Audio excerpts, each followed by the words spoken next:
Revestidos para vencer.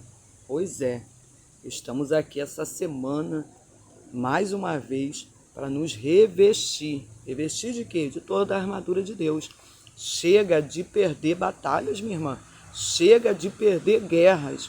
Ei, tudo tem o seu limite.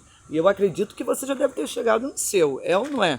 Aleluia, porque você tem lutado, você tem insistido, você tem orado, você tem congregado, você tem buscado o Senhor, jejum, oração, leitura da palavra, devocional, mas nossa, nada acontece. Você percebe que o inimigo cada dia mais está te atacando, minando tuas forças, fazendo com que você muitas das vezes duvide das promessas de Deus, que muitas das vezes você se sinta cansado o suficiente para não reagir e até mesmo duvidar do que Deus falou. Pois é, todas essas são as causas que nos perseguem, que acabam muitas das vezes fazendo com que eu e você venhamos desistir. Ei, não é para você desistir do que Deus falou com você. Nós precisamos entender que para nós vencermos as batalhas, nós precisamos estar preparados. Nenhum soldado, a Bíblia vai dizer que nenhum soldado que milita se embaraça com as coisas desta vida, desta terra momentânea, temporal. É sobre isso que Paulo está falando.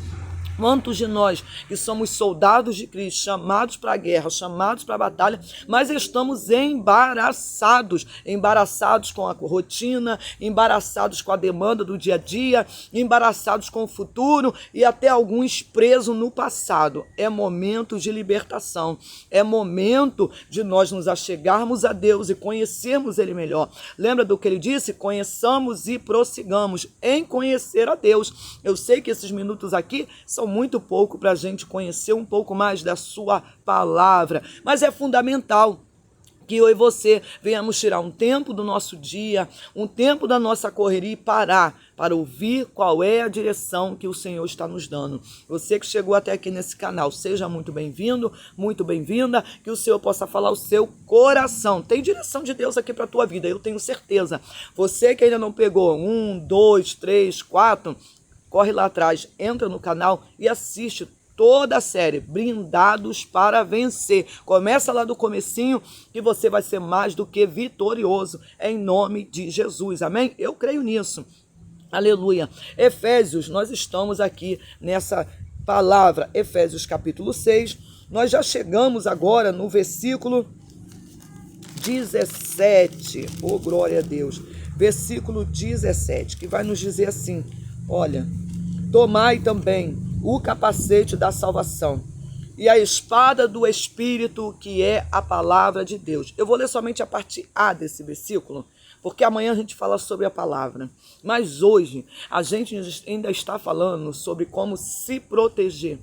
Um bom soldado, irmão, você nunca vai ver. Você passa às vezes nos quartéis, você vê aqueles jovens todo posturado, né? E você vai observar que nenhum deles que está em postura de guarda, eles estão sem capacete. Não, todos eles estão vestidos, a sua vestimenta é completa. E com isso vem o quê? O capacete. Você já viu, o capacete é tão importante, irmão, até para a nossa vida secular, que se você anda de algum veículo, por exemplo, moto, você precisa de capacete. O ideal, eles até recomendam que bicicleta também, mas a gente sabe que é lei. O capacete, lá no trabalho, lá na obra, que alguns trabalham, precisa de quê? De capacete. Por quê? O capacete, ele traz uma segurança, uma proteção contra a cabeça, ou pela cabeça. Por quê? Porque a nossa mente, a nossa cabeça, isso aqui, parece que é um pouco duro, né? Já viu dar uma testada em alguém? Dói. Mas isso aqui, irmã, aleluia, se isso aqui parar de funcionar, acaba tudo. Isso aqui que é o coração, né? Você pode ver, tem muitas pessoas que fazem transplante de coração, transplante de rins, transplante de órgãos, mas eu nunca vi ninguém fazer transplante de cérebro. É ou não é? Não existe isso. Porque é tudo aqui, ó. Toda a fonte está aqui, na nossa mente, nos nossos pensamentos. O nosso corpo funciona aqui, o nosso PC é isso aqui. Então nós precisamos entender que é fundamental nós venhamos estar com o capacete da salvação.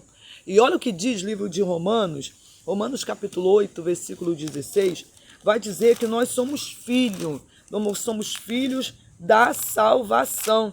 E é nisso que a gente precisa entender. Romanos 8, versículo 16, diz assim, ó, e o mesmo Espírito testifica com o nosso Espírito que somos filhos de Deus.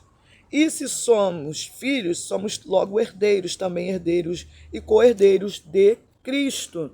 O Espírito Santo de Deus. O que isso tem a ver, pastora, com capacete? Minha irmã, o capacete fala de salvação. Então, eu preciso entender que eu sou salva, eu sou herdeira, você é herdeiro e co-herdeiro com Cristo. Muitas pessoas vão para uma batalha com as motivações erradas. E a primeira motivação que eu e você precisamos ter e precisamos entender é que nós somos salvos. A Bíblia vai dizer, pela graça sois salvos. E isso não vem de vós, é dom de Deus. Então, a salvação ela tem que estar impregnada na minha mente. Nós vivemos um tempo onde o campo de batalha tem sido isso aqui, ó, os pensamentos. A gente vê muita gente, pensamento acelerado, muitas pessoas com a mente perturbada, muitas pessoas tendo até que se medicar por conta dos pensamentos. Tudo vem disso aqui, irmão. Tem gente que está presa no passado, tem gente que não consegue evoluir o seu presente, porque também está ansioso com o futuro. Então, existe um campo de batalha muito grande na mente do ser humano. E a primeira coisa que você precisa entender, se você está passando por essa batalha, que você é filho, que você é herdeiro, que você é co-herdeiro de Deus, com Cristo. E isso quem testifica com você é o Espírito Santo, porque ele, é o que diz aqui, 8,16 de Romanos, porque o Espírito testifica comigo e contigo, que somos filhos de Deus. Então, não permitas que o inimigo venha continuar dizendo para você que você não serve para nada, que você só está atrapalhando, que você não vai conseguir, que você não vai ser curado, liberto, transformado, que você não vai alcançar seus projetos, seus objetivos, porque tudo isso, irmã, como eu falei ontem aqui, aleluia, sobre o escudo da fé, é uma batalha espiritual onde o inimigo trabalha na mente das pessoas. Ele está trabalhando para quê? Para que você desista. Porque se a sua mente aceita, o seu corpo responde. É ou não é? Aí você tem preguiça de orar, desânimo, fadiga, cansaço, pressão. Tudo isso acontece no corpo, mas tudo isso começa o que? Na nossa mente. Então você precisa memorizar isso.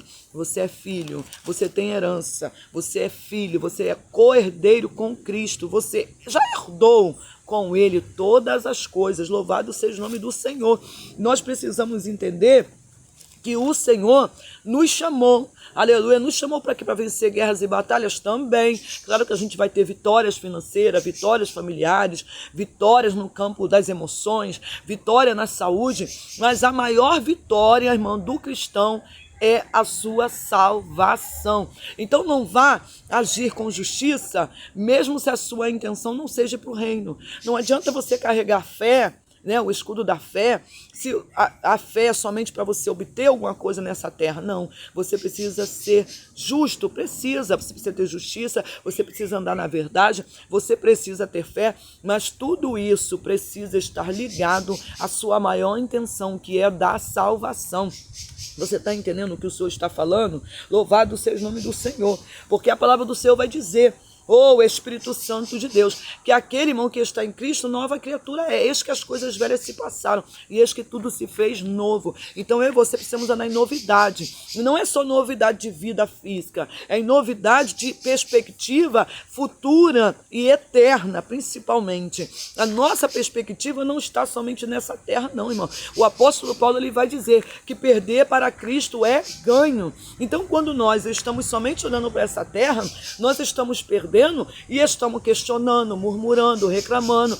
Mas quando nós entendemos que no meio da nossa trajetória nós também vamos perder, mas que a maior vitória é a nossa salvação, nós já fazemos tudo isso com alegria, com regozijo, entendendo que o propósito é maior, o projeto é maior, porque o que adianta a gente ganhar a vida inteira aqui, ó, nessa terra e perder a nossa alma. O que adianta para o homem, aleluia, ganhar tanto aqui e perder a sua alma?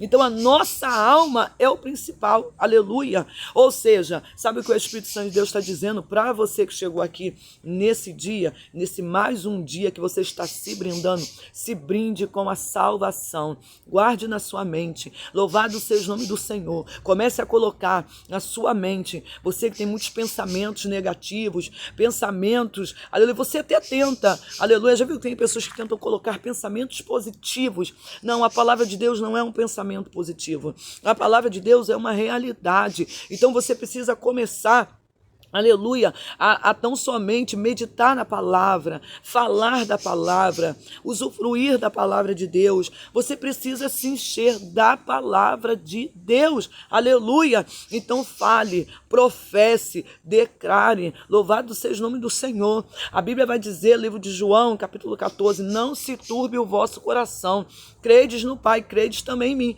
A casa de meu Pai há muitas moradas, se não fosse assim eu não teria dito, eis que vou vos preparar lugar. E quando lá estiver pronto, voltarei e vos buscarei para que vocês fiquem conosco, com Ele e com o Pai. Ou seja, muitas das vezes, irmão, nós estamos tão preocupados com as coisas desta terra que esquecemos que nós estamos se turbando o nosso coração, a nossa mente, com tantos problemas, com tanta diversidade, com tantas situações que a gente não pode até mesmo resolver, e esquecemos que essa aqui vai passar. A Bíblia fala que nós somos peregrinos e forasteiros aqui.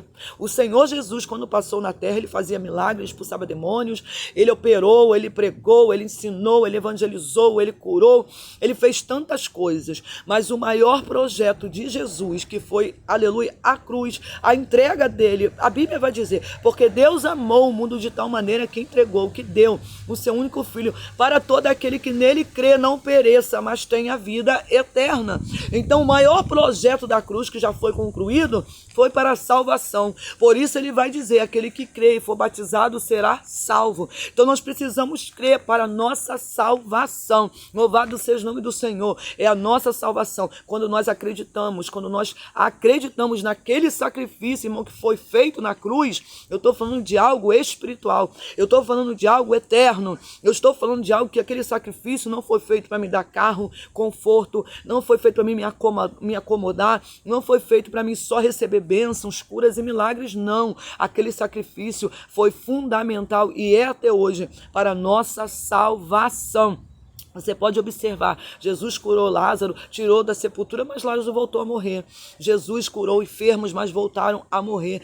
Talvez até de outro tipo de enfermidade, mas todos morreram, não estão mais aqui. O que importa, irmão, não é o que a gente passa aqui. Claro que agora a gente está sentindo e está passando, mas é o que Deus preparou. Ele foi preparar lugar para mim e para você. Toma posse dessa palavra, se revista com o capacete da salvação, coloque ele, aleluia, se revista para que você e eu possamos chegar até o fim, porque a Bíblia vai dizer que no final dos tempos o amor de muitos iria se esfriar, mas o meu e o seu não pode. No final dos tempos, irmão, muitos seriam enganados, aleluia, muitos iriam procurar doutores segundo as suas próprias concupiscências, os desejos do homem. Ou seja, sabe o que o Senhor está dizendo? No final dos tempos, muitos seriam enganados, muitos seriam levados, irmão, a agradar o seu próprio ventre, buscando pela sua própria casa, pela sua própria vida pessoal, e esquecendo assim do sacrifício de Jesus, esquecendo assim do futuro, o que Deus nos preparou. Quando o Senhor foi encontrar, quando Nicodemos foi encontrar com Jesus, Nicodemos também não entendia, era mestre, mas não entendia. E ele vai dizer, Jesus vai dizer, Nicodemos, te é necessário nascer de novo. Nascer como? Posso eu voltar para o ventre da minha mãe? Não, Nicodemos. Aleluia. O que é nascido da carne é carne, o que é nascido do Espírito é Espírito. O que Jesus está dizendo para Nicodemos, eu falo para você das coisas da terra e você não entende. Imagine as celestiais. Então nós precisamos entender o que Deus está falando a todo momento. Ele está falando a todo momento comigo e contigo, que Ele tem salvação, que Ele tem aquele grande dia onde Ele vai enxugar dos nossos olhos toda lágrima. Lá não haverá choro, não haverá dor, não haverá luto, não. Porque o próprio Cordeiro de Deus estará conosco. Ele nos iluminará, Ele nos acomodará. Ele, aleluia, é que nos receberá naquele grande dia. Guarda esta palavra no teu coração, aleluia, e amanhã nós voltamos com a espada do Espírito. Você que chegou até aqui, não esqueça de se inscrever, deixe seus likes, seus comentários, coloque aí nos comentários, eu recebo da parte do Senhor, aleluia, eu creio na salvação, aleluia, ou seja, deixe seus likes, irmão, amanhã nós voltamos mais uma vez para a glória de Deus, amém? Que o Senhor possa te abençoar em nome de Jesus.